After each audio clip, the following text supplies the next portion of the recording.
Hi, my name is E, and this is just a simple POV coming from a regular mamayan Pilipino ng Pilipinas about transparency, democracy, and even flood control projects. Dito sa Cagayan de Oro City, meron kaming flood control project na napapakinabangan namin in so many ways. At meron tong iba't ibang bahagi or side na nagpo-protect sa amin.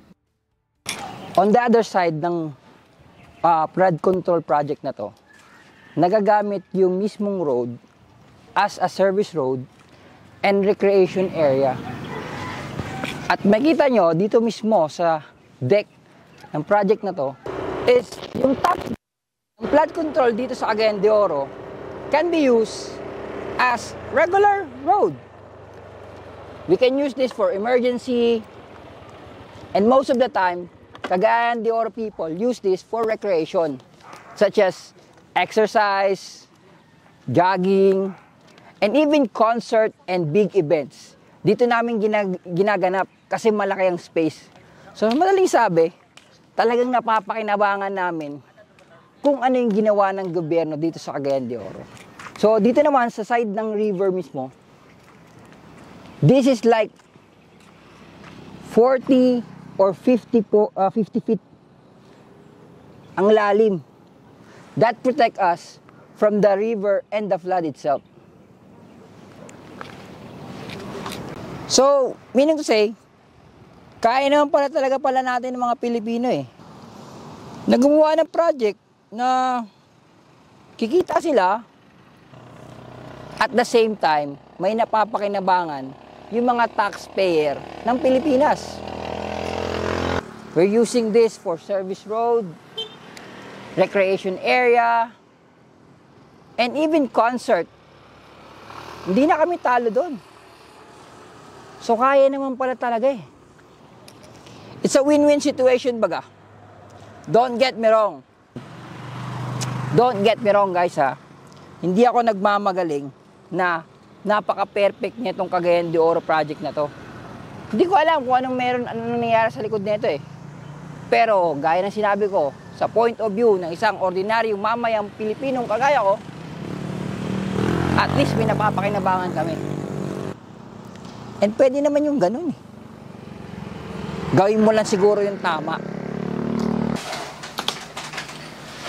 So, ang mensahe ko sa gobyerno, kayo naman pong nakaupo, subukan nyo namang tumayo. At baka matanaw ninyo ang tunay na kalagayan namin. To be honest, hindi natin kailangan ng anarchy, revolusyon, kudita, or even snap election. Kahit anong aktibidad na hindi naaayon sa ating konstitusyon. Ang kailangan lang natin ay marinig ang saloobin natin.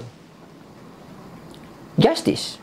Kasi if you come to think of it, yung nagnakaw nga ng gatas para sa kanyang anak, yung tatay, kinulong nga natin yun Pati yung mga ordinaryong mga magnanakaw, nalalapatan din ng parusa. Pero ito, bilyon or trilyon ang nawawala. Parang wala tayong nakikitang mga nakakulong o nakaposas.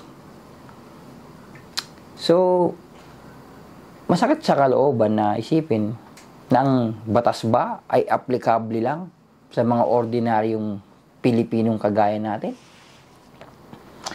Pagka malaki na ang nawawala, ang ninanakaw mo, nagagamit na para pagtakpan,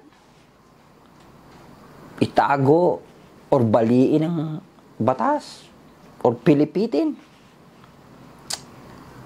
Siguro ang message ko dito is, gusto ko marinig ng mga tao na kayo naman ang mga nakaupo.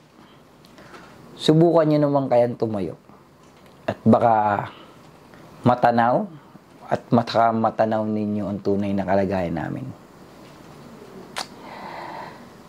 Sa November 16, 17, and 18, samahan nyo kami, samahan nyo ako. Sama-sama nating mapayapang isigaw ang damdamin ng mga Pilipino. Transparency for better democracy. Again, this is from EB University. See you there. Backup tayo, bes. Isa pa. Talon, ang taas nito, babalik tuhod ko. Serena.